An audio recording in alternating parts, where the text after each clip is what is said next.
Hello, my name is Amina and I'm your decision-making specialist.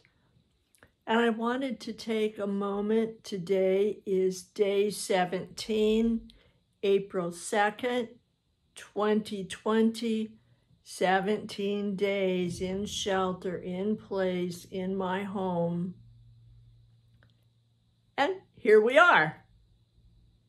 So I would take just a moment and I would like to know, how are you? It's been a while for some of us. Some are just beginning the in-shelter place. Some have been there for 17 days, and some maybe even more. And if you live in another country, in another state, this is going to be a different number of days for you also. However number of days it is, I'm wondering how you're doing. I just finished today with a day with my clients, one by one. I'm so glad that they appreciate our phone sessions and are used to them by now. And so as each one talked, I heard the same thing, and that is there's beginning to be some wear and tear. In the beginning was kind of chaotic and it was brand new and there was a lot of adrenaline going and trying to figure out how to get this life together in place, how to do the technology, how to do the family, how to do themselves, and build in a new system, a new routine. Do I have that? Do I need that? How do I do that? And now, after it's been this long, however long it's been, the thing is, they're beginning to feel a little differently. Some of the adrenaline has settled down. There's fatigue. There's not knowing what. For some of us, our time has been extended, and we're looking forward to the possibility of another extension. Here, I'm in California. Here, a lot of the schools have stopped school altogether. Everyone's doing at home distance learning and are finding out that each school is beginning to make a determination that they will be closed the rest of the year. And they're thinking about maybe being closed through the summer and not considering even opening until the fall.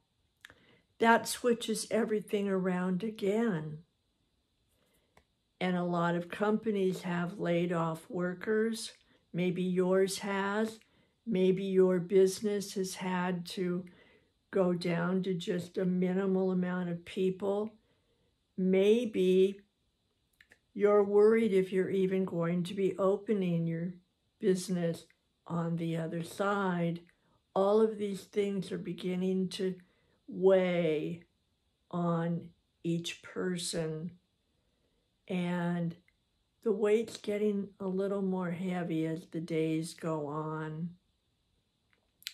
And the isolation, how is that working for you? How is that feeling?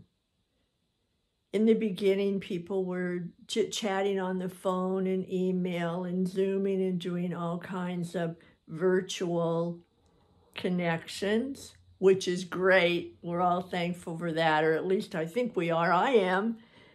And yet, one of my clients has a mother who is now on Saturday going to be 97 years old. And she is not only more than just a basic senior, she has a lot of risk factors. So it's going to be her birthday. He is not even going to be able to be there and touch her on the shoulder or hug her. And he is very much afraid if she dies, will he even be able to have been there? Lots of really deep considerations.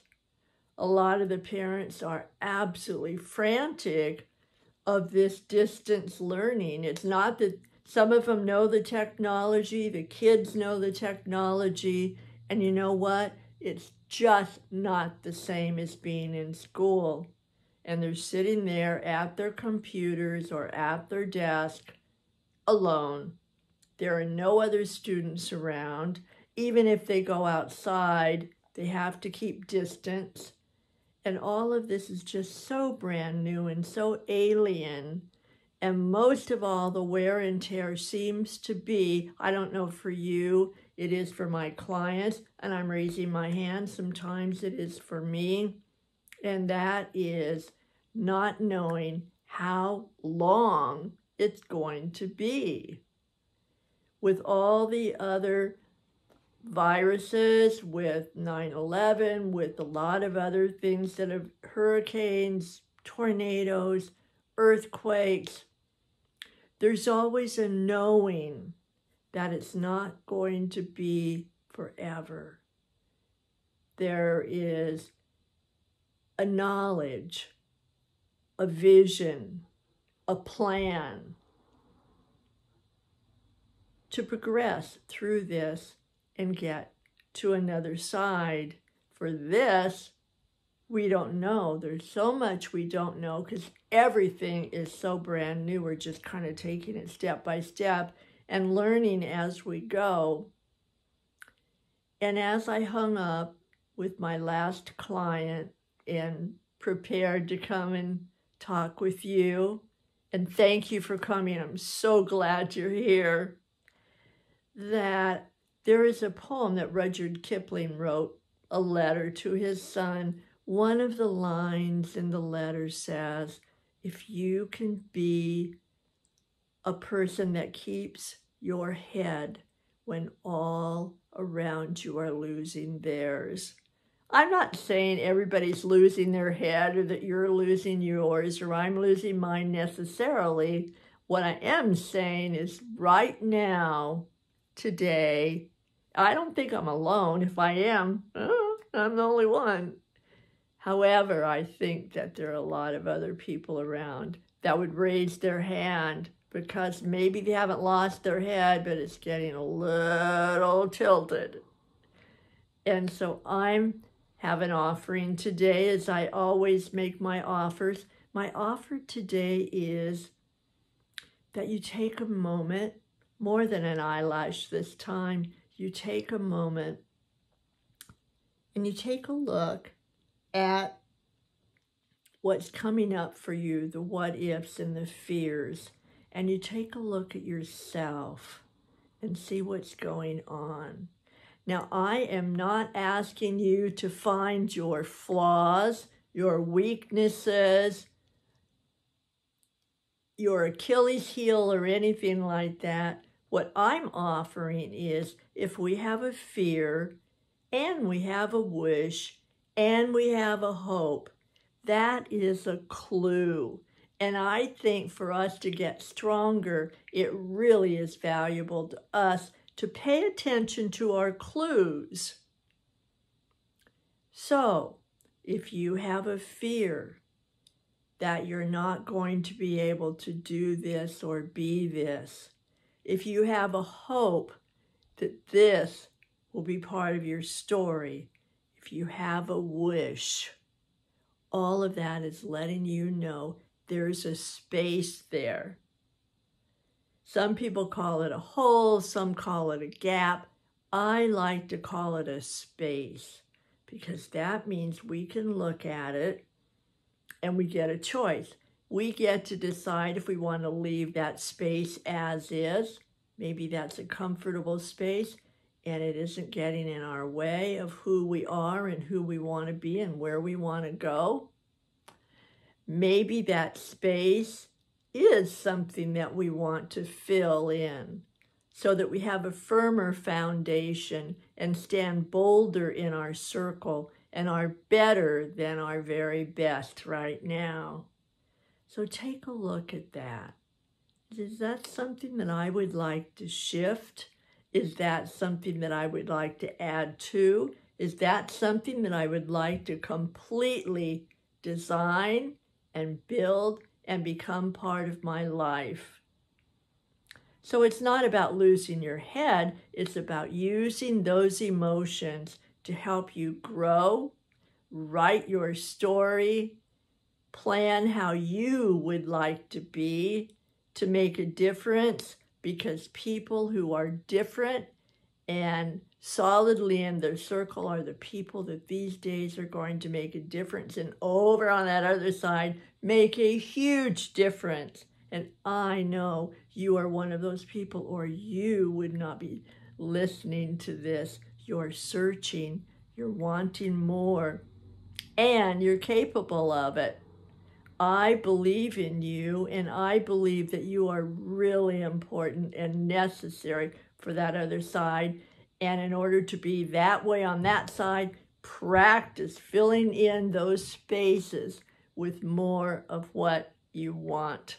Write your story, make it one you want to live and you want to share. You know why? 1, you're worth it. 2, you are building your legacy. So what kind of a legacy would you like? How solid would you like to be standing in your circle? How bold would you like to be on the other side? Be it here, be it now. And another thing, come back. Take that offering if you want. Fill the gap, fill the space, fill whatever way you want to call that in between.